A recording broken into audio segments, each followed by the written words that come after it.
Argentina স্পেনের কাছে হেরে গেল। এটা অনেক দুঃখের বিষয়, আবার অনেক আনন্দের বিষয়।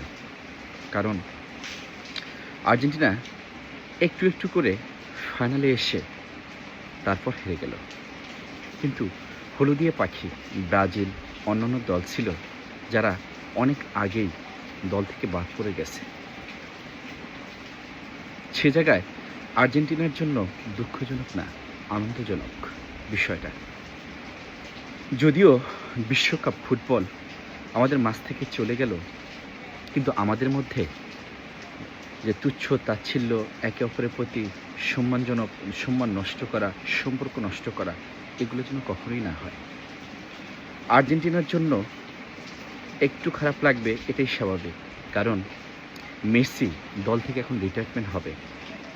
তার যদি জীবনের এত এত সাফল্যের পর শেষ বিদায়টা যদি সে জিতে তারপর রিটায়ারমেন্ট আসতে পারতো, তাহলে বিষয়টা খুব আনন্দজনক হতো এবং বিষয়টা অনেক ভালো লাগতো। সেই জন্য একটু খারাপ লাগার বিষয়। কিন্তু বিশ্বকাপ ফুটবলে যখন ফাইনাল রাউন্ডে এসে হেরে গেল, সেটা আসলে আনন্দের বিষয়, দুঃখজনক বিষয় না। কারণ তারা একটু একটু করে খেলতে খেলতে তারা এমন পর্যায়ে চলে আসছিল যে তাদের জন্য এই বিষয়টা খুবই আনন্দের বিষয়। কারণ অন্যান্য দলের সাথে যদি আগেই বাদ পড়ে যেত তাহলে কেমন হতো বিষয়টা। কিন্তু সে জায়গায় এ দল আপনার ফাইনালে এসে ফাইনাল খেলে তারপর আউট হলো।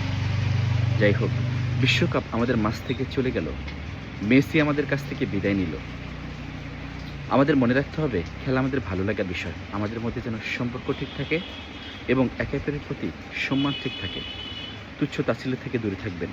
ভালো থাকুন, সুস্থ ও সুন্দর থাকুন। আল্লাহ হাফেজ।